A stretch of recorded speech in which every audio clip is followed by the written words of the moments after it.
একটি গল্প বলার জন্য এই 1 মিনিট সময় চেয়ে নিলাম আপনার কাছে।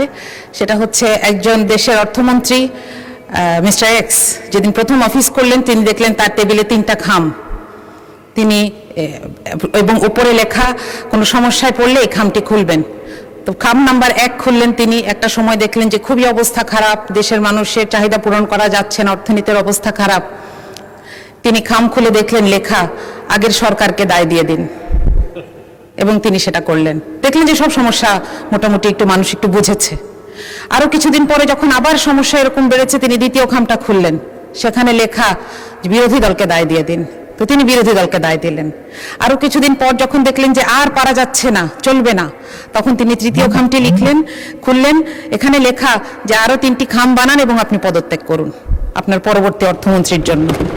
মাননীয় স্পিকার, সরকারের অংশ হিসেবে আমরা চাই না এই বাজেট আমাদের ব্যর্থতার দলিল হোক।